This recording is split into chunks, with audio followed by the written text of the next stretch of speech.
There's been a time that I could have probably taken a life, man. You know what I mean? School? Yeah, in school, man. My brother, he left the school and went to Alperton, and he had an altercation there, and he got stabbed. And you know, he was stabbed like 5 times in his chest on the last day of school and died right there. For me to get money, the people that I had to deal with, it was horrible, bro. Okay. Do you know what I'm saying? You're selling crack, you're selling heroin, selling weed. You know what I mean? You're seeing these dead souls like every day. It's just, and the drug addicts.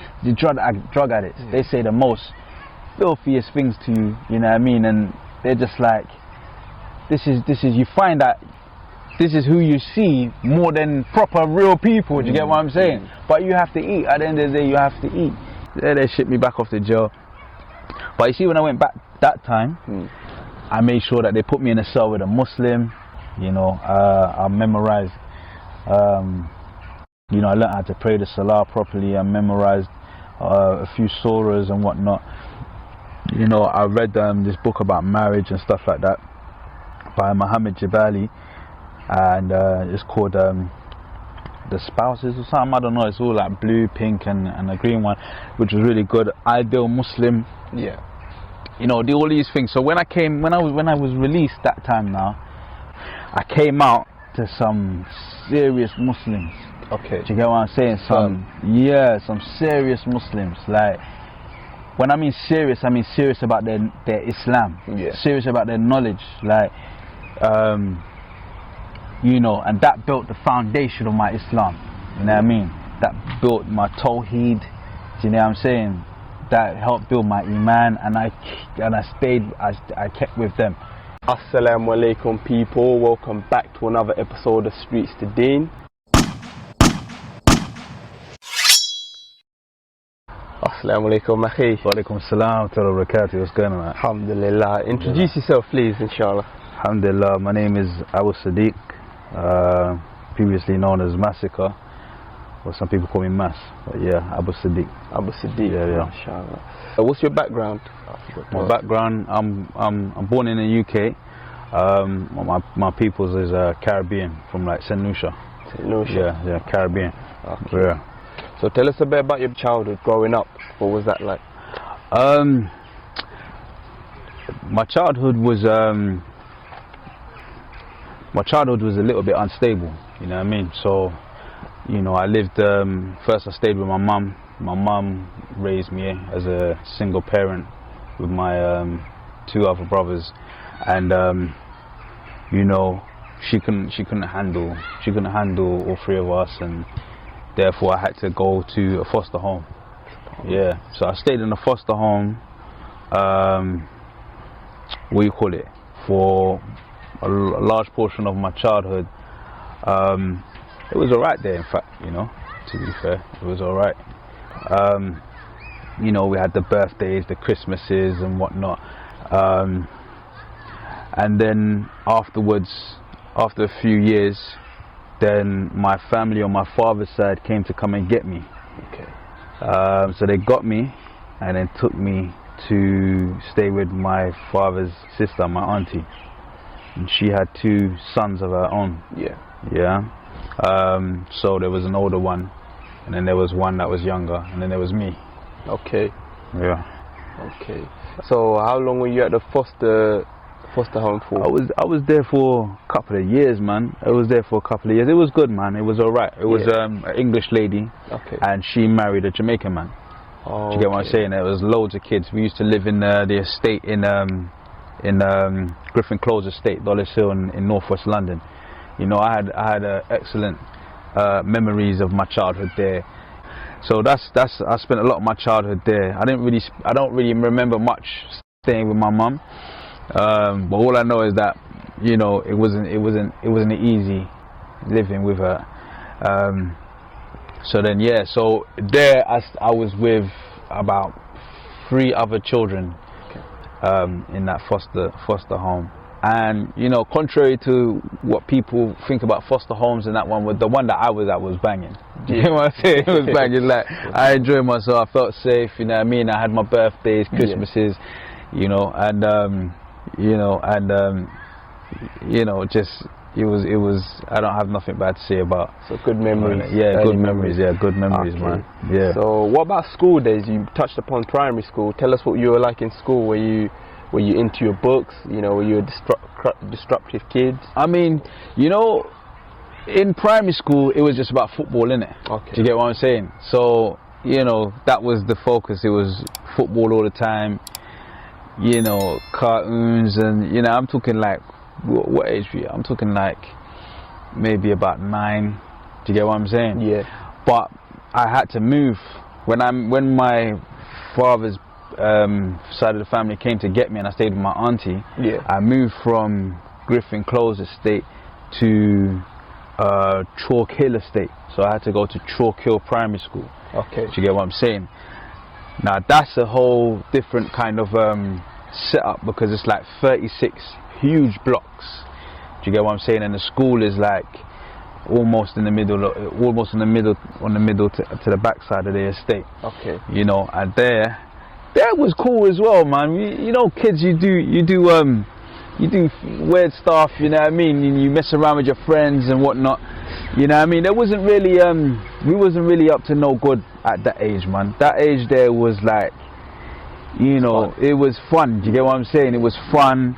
You know, we used to, when the school was closed, you know, we used to jump over the fence and run on the what you call it, the roof of the school and stuff like that, and it was just like a buzz. Do you get what I'm saying? Like, you know you're doing something wrong. So it was fun, man. You had your little cold D's on the football pitch and play other schools, and yeah, man, it was cool, man. You know what I mean? It wasn't really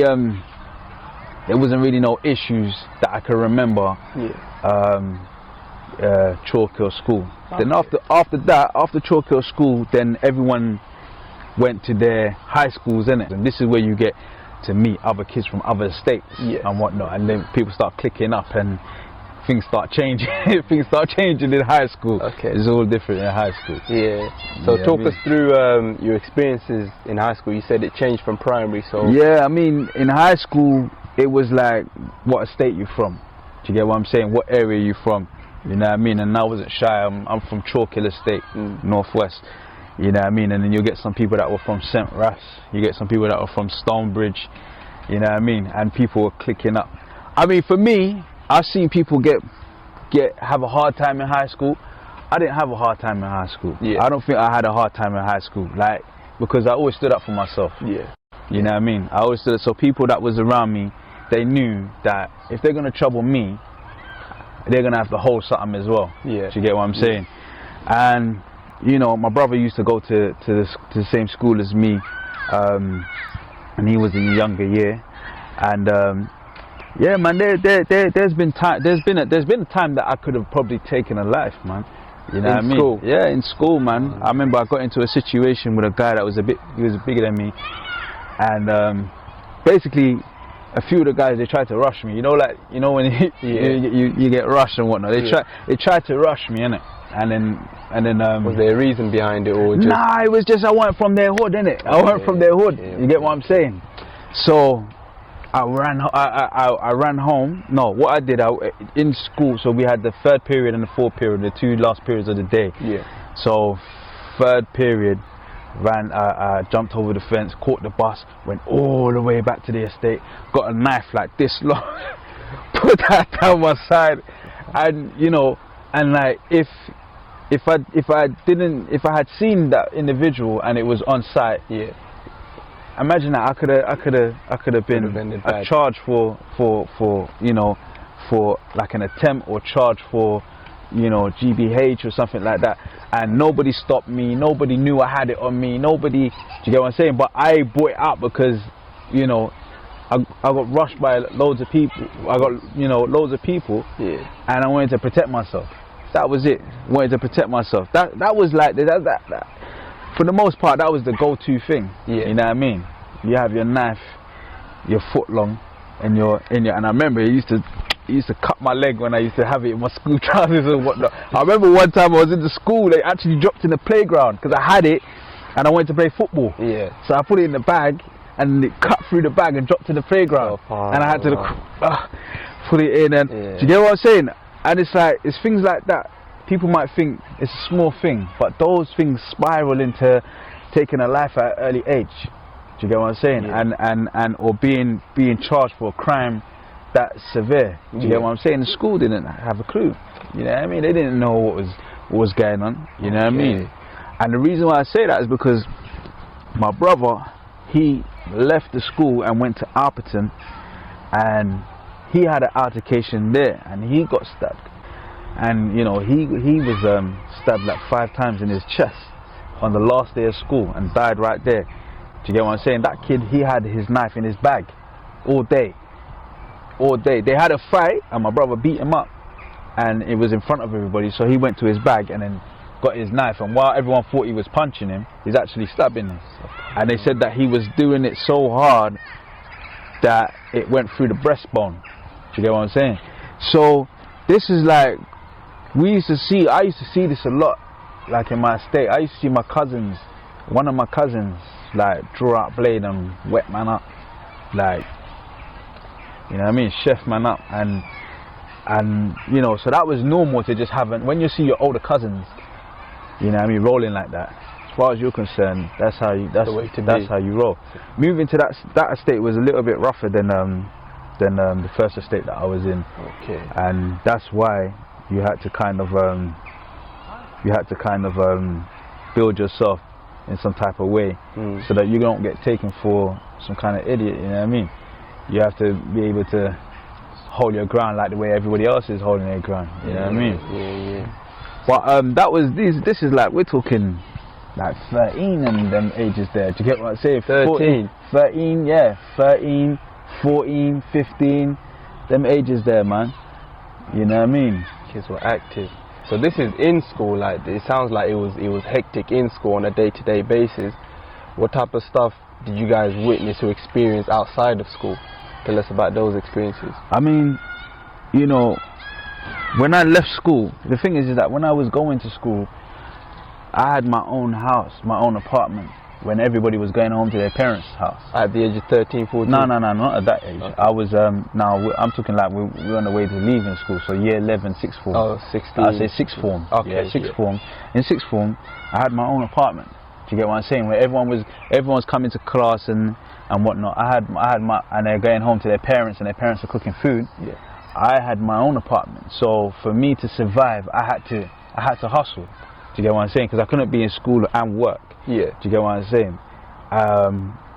You know, so I had to hustle. I had to be on the streets hustling. So I'd hustle on the way to school. I hustled on the way back home from school. But that money didn't buy me new clothes and new stuff. Pay the bills. It was paying electric, you know what I mean, food. Do you get what I'm saying? So whereas some people were coming home, coming to school, and they were wearing, like, you know, when you had non-school uniform day or whatnot, they were wearing like Babitos, and you know what I mean, they were going to Pro Beatles and buying clothes and whatnot. Pro Beato was a thing back then. Yeah. You know what I mean, new crepes and everything, you know what I mean, and their parents are buying it for them. Okay. I couldn't enjoy that.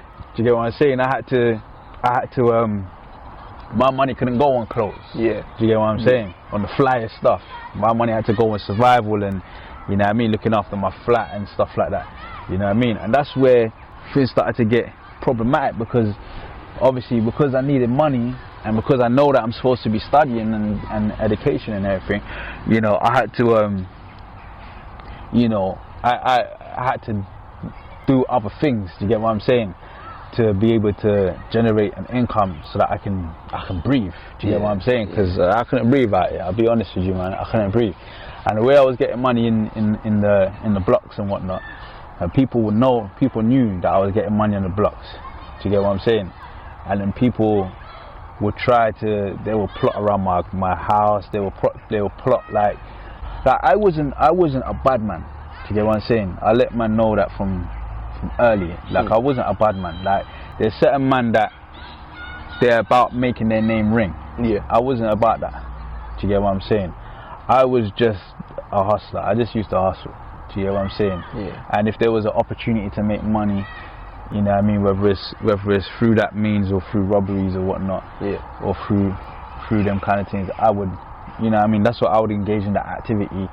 But it wasn't for my name to ring. It was mainly for survival. It was mainly for, like, you know what, I ain't working, You know, I don't have grades. Yeah.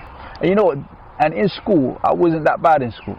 Okay. You know what I mean? I wasn't that bad in school. I just couldn't pay attention because of all the other stuff that I got in my mind. Yeah. You know what I mean? All the things that I have to worry about. So while Donnie next to me is sitting down and he's going to go home and have his meal cooked from his parents and then go play for a football team or something like that, I'm thinking, rah, you know what? There's no money on the key. Yeah. You get what I'm saying? Yeah. There's no money on the key. There's no shopping. Do you get what I'm saying? How am I going to eat? Yeah. Do you get what I'm saying? And that was my day-to-day school life, like in the later part of my school life, leaving from there and going to high school. It was stressful, bro. I'll be honest with you, man. It was stressful. Even like now that I'm older, when I think about it, no kid should be in that situation. You know what I mean? Yeah. And that's the situation I found myself in. Yeah. It sounds like you went through a rough journey, my bro. But sort of, you said you was hustling in order to survive. You had to, you know, go through the hustling route in order to get an income for yourself. But did you ever have any close calls with the law, with the police, or were you always? Yeah, man. Always okay? I mean, bro, with what I was doing, yeah, that is always an inevitability. Do you get what I'm saying? Okay. You know what I mean? And you know, in Chalkhill Estate, if police come through Chalkhill Estate, people from the top blocks will be throwing stones, bricks down at the police. Police couldn't really come through. You could get from one side of the estate to the other side of the estate without touching the ground. Do you get what I'm saying? So crime was just, it was easy to commit a crime. When you're doing what you're doing, okay, a brush with Jakes is inevitable. Alhamdulillah, I didn't do long stints in jail. Okay. You know what I mean? Because some of my cousins and that have done like long stretches in jail. Yeah.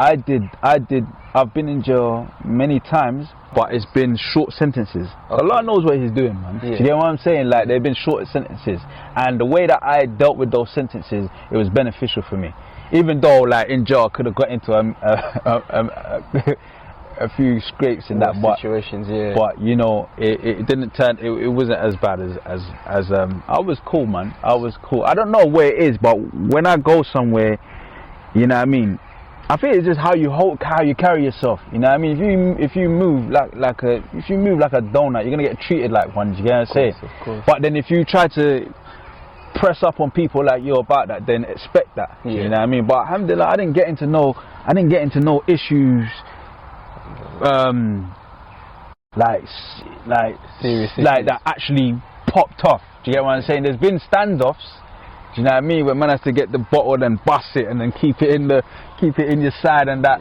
You know what I mean? Because that's all you have in there. Yeah. You know, you order your canteen and then you get your hot pepper sauce in it. You bust the glass on the toilet and then you just open a man's face. You know what I mean? So in total, you said you've been in jail many times, but small. Yeah, I've done small. In total, what would you? How long would you say you've been in? In total, I'll say maybe 2 years. Yeah, maybe under 2. Okay. Under 2. So what actually led you to Islam? You know, through all of that, going in and out of jail, hustling on the roads, what actually then led you to the Deen? What was that trigger? Well, it's like, you see, it's like, for me to get money, the people that I had to deal with, it was horrible, bro. Okay. Do you know what I'm saying? You're selling crack, you're selling heroin, selling weed. You know what I mean? You're seeing these dead souls like every day. It's just, and the drug addicts. Yeah. They say the most filthiest things to you. You know what I mean? And they're just like, this is you find that this is who you see more than proper real people. Do you get what I'm saying? But you have to eat. At the end of the day, you have to eat. You know what I mean? And I don't know, man. I think with the murder of my brother and with what was going on, I think I just thought, I had enough, bro. Like, the person I got nicked with, he was Muslim. Okay. You know what I mean? He was Muslim. Like, we was doing some kind of crime we was doing. We both got nicked. Well, he got nicked, and then I got nicked afterwards.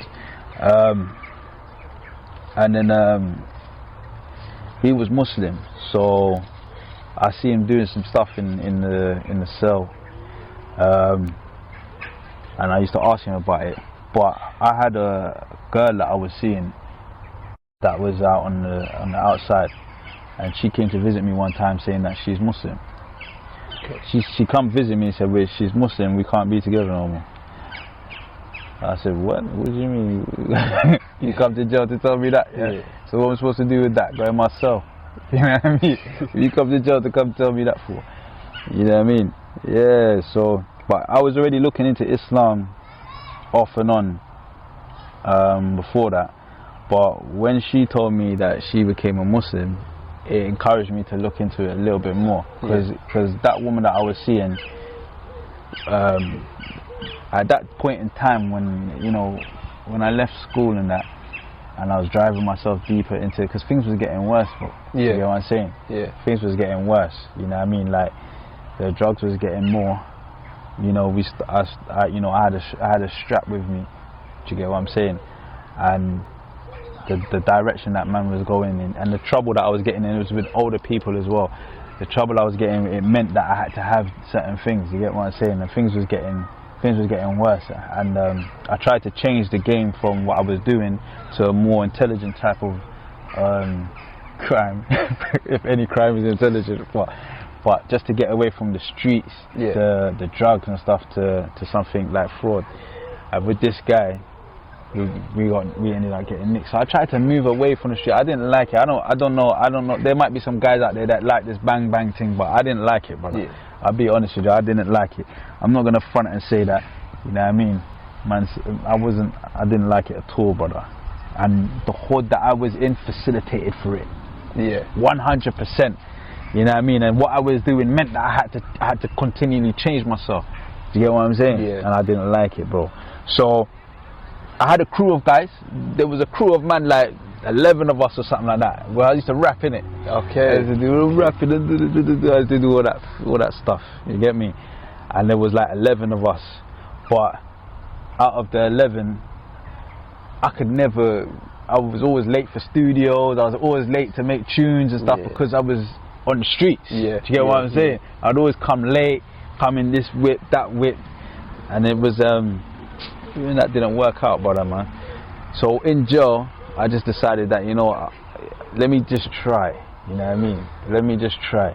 And then when I came out, I didn't tell nobody. I didn't even tell my woman. I didn't tell my family. I didn't tell anybody. I came out of the cell with a see-through bag that said HMP, and I went straight to the sauna. I didn't tell her. I went straight from prison to the sauna to get that smell off me and everything. And I put on some size as well. You know what I mean? Because I was in there banging weights and that. And I said, you know what? I like this size. I like how things are. And this is me walking. I'm walking into my hood now with my bag. And I'm saying, this is it. I'm going to stop smoking. I've gone. I didn't tell nobody. You know, like they always show bear man picking up man from out the jail, like, yo, my brother, and busting champagne and all them kind of thing there and that. You know what? I was Muslim, and I just didn't want no one to know that I was out. You know what I mean? I just said, you know what? I'm just going to creep out. I'm going to creep out.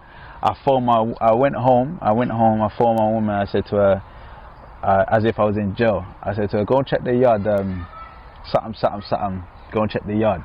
So she don't know that I'm out. So when she went to go and check the yard, she saw me there. It was a surprise.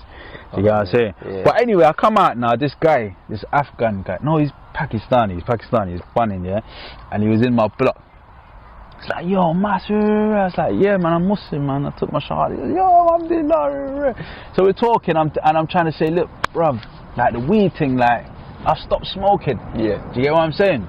Anyway, there's a neighbour that was upstairs that lived next door to me. Calls the police. So the police come now. Two Jakes come to the door, and I go down to the block. I let them in. I ain't got nothing to hide. Like, I ain't doing nothing wrong. Do you get what I'm saying? I let them in. To this day, my Cody from Jahiliyyah said, you're too fast. You must have forgot, like, you thought because you became Muslim, like, these Jakes are gonna operate with you. You know what I mean? You know what I mean? I think I went too citizen. I went too citizen in that moment. I should have just saw them outside and said, yo, you know what I mean? Just try and get in, and I ain't helping you. Anyway, I let them in. So they're like, we've had some calls about somebody smoking in the block and whatnot, and then I said, I don't smoke. So what's the problem? well, we have to search you and such and such. So the guy who was bunning, he said, nah, he don't smoke. Okay. But he's not going to say I'm the one that's smoking. Okay, you get what I'm saying? But so I said I don't smoke, he said I don't, but they want to try and search me. Yeah. So the police officer comes now and he's trying to pat me down. I said, listen, you're not searching me. And I must have boxed his hands around. I said, you know what, officer? I'm searching you. Do you get what I'm saying? So start searching the officer. No way. Yeah. Then he didn't like that. Oh, he radioed bear them. The bear then come like they come into the block, wrestled me down. You know what I mean? One of them was. She was a psycho, man. It's like, you know, yes, I've got a black man down on the floor and I'm gonna try and break his legs and that. And I'm already down on the floor. There's nothing I can do. I already roughed up a couple of them, but now I'm on the floor. You know, relax. You know what I mean? All you gotta do is restrain me, and that's it. Yeah, they shipped me back off to jail. But you see, when I went back that time, I made sure that they put me in a cell with a Muslim. Do you know what I'm saying? People that was on the way. For those type of options. You can't, but you can, if you get what I'm saying. Yeah. Like because I think they recognize me in it, because I've been in this back and forth. So I must have said to each landing has a what do you call it, like a screw in it. So you just go in there and say, look, you know, I don't think it's wise you put me in a cell with a non-Muslim. I don't think it's wise, like or you just make out that you're a madman or something, and then, you know, they'll just it took a day or two, and I got a Muslim guy in my cell. You know what I mean? And it was calm from then. You know, I memorized, you know, I learned how to pray the Salah properly. I memorized a few surahs and whatnot. You know, I read this book about marriage and stuff like that by Muhammad Jabali, and it's called The Spouses or something. I don't know. It's all like blue, pink, and a green one, which was really good. Ideal Muslim. Yeah. You know, all these things. So when I was released that time now, I came out to some serious Muslims. Okay. Do you get what I'm saying? Some serious Muslims. Like, when I mean serious about their Islam. Serious about their knowledge. Like, you know, and that built the foundation of my Islam. You know what I mean? That built my Tawheed. Do you know what I'm saying? That helped build my Iman, and I kept with them. I knew you know, like, things were so clear, like I knew what was going on. You know what I mean? I phoned my woman at the time. I said, my girlfriend at the time, I said to her, look, let's get married, innit? You know what I mean? I patterned it, and it was just simple. No long thing. Me, her, Wali, two other guys inside of the masjid. Paper sign, everything, khalas. Do you get what I'm saying? Locked in. You know, and then I will go see that brother. So that was my pattern. You know, I'm married, so when I'm with her, it's halal for me to be with her. And then I got these brothers to help build my Islam and the gym. That's it. And that was my pattern for the longest, like in the beginning stages. So how long you been Muslim for now? It's been years, man. It's been about 15 years, 15 or 16 years, Mashallah. 15 years. And what would you say was the hardest thing you had to give up? So, you know, when you from Jahiliyyah to becoming Muslim, what would you say was one of the hardest things you had to give up? The hardest things I had to give up was probably music.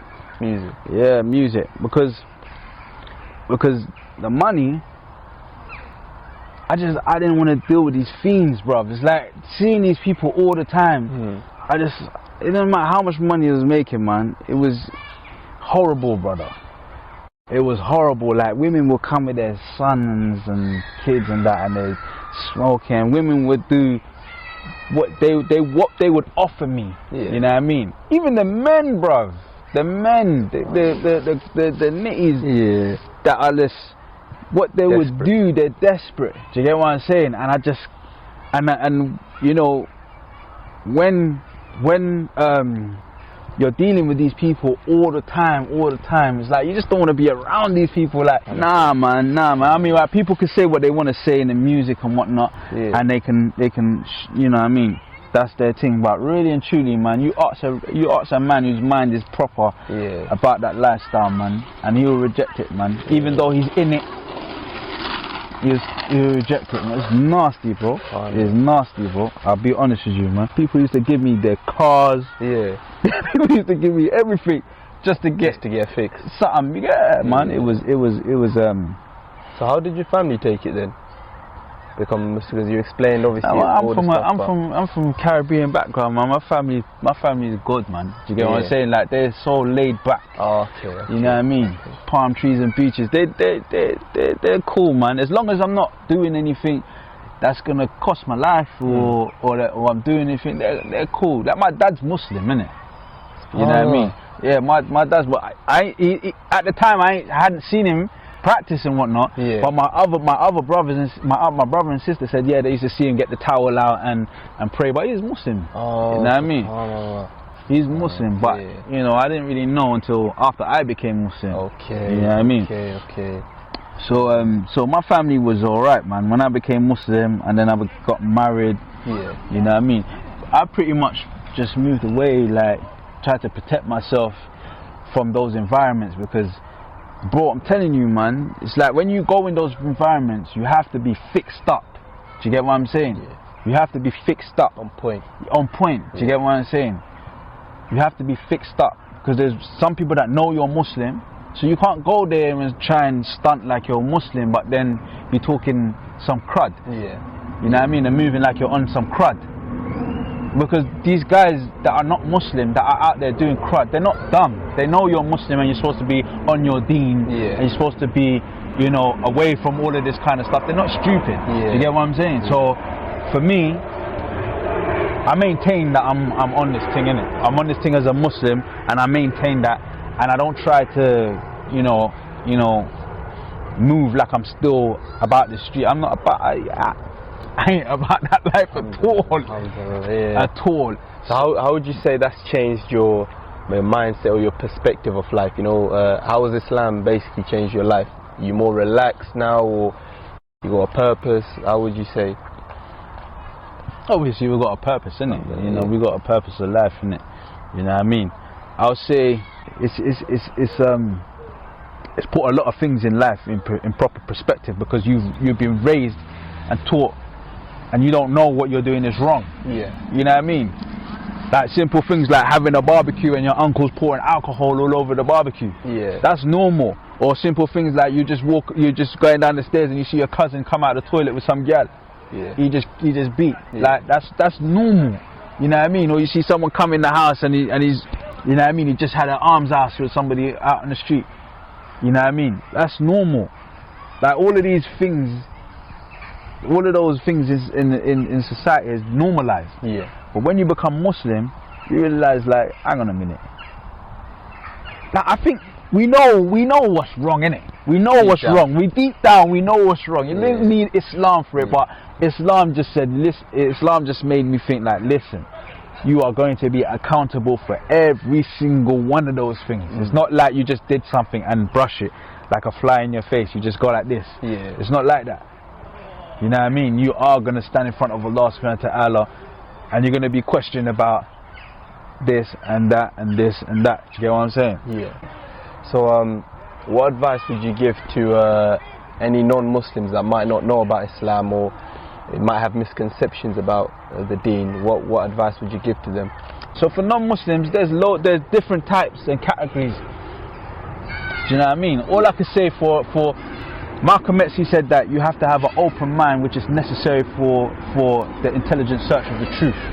Do you get what I'm saying? An open mind is necessary for the intelligent search for the truth. Do you get what I'm saying? So if your mind is open, and you're willing to accept truth when it comes to you, then multiple presentations of the truth will obviously lead you towards the truth, innit? As long as you accept it. Do you get what I'm saying? So keep an open mind. Keep an open mind, man. Keep an open mind, and then always check yourself. Like, I didn't just become Muslim like that. When I came out, I did hella research. You know what I mean?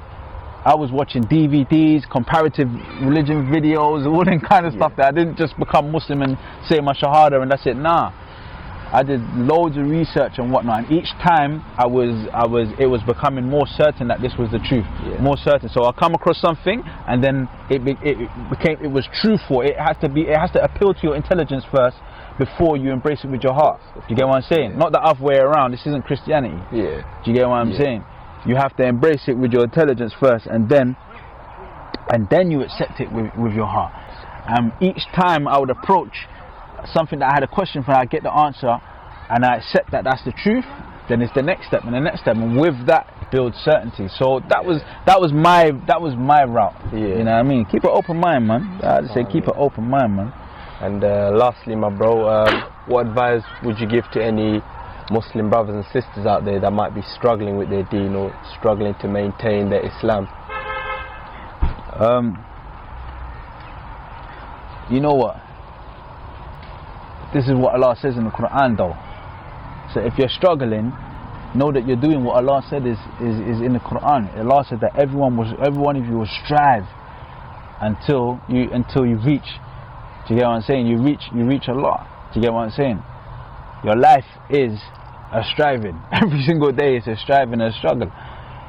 You know what I mean? All I can say is that never let go of the remembrance of Allah subhanahu wa ta'ala. First and foremost, be in your salah. You know what I mean? Because the thing is that the world will happen to you, no matter what. The world will happen to you. You know what I mean? So don't let go of your salah, not for a job, not for an event. Don't let go of your salah, man. And make sincere dua. Like, try not to make your salah where you don't make dua in your salah. Sometimes we get there. You know what I mean? You just pray and you don't make no dua, you just pray. Try to make sincere dua to Allah in your 5 daily salah. And then treat it like the gym, like add little plates on each time. Always add to your ibadah. That's why I love Ramadan, because it gives you that opportunity to add to your ibadah. You know what I mean? You don't have to be doing, you know, I won't say you don't have to be, but some people pray their salah, they pray their sunnah, they pray tahajjud. Ramadan, they pray all the tarawih, they're fasting Mondays and Thursdays. Like, you don't have to do all of that in one go.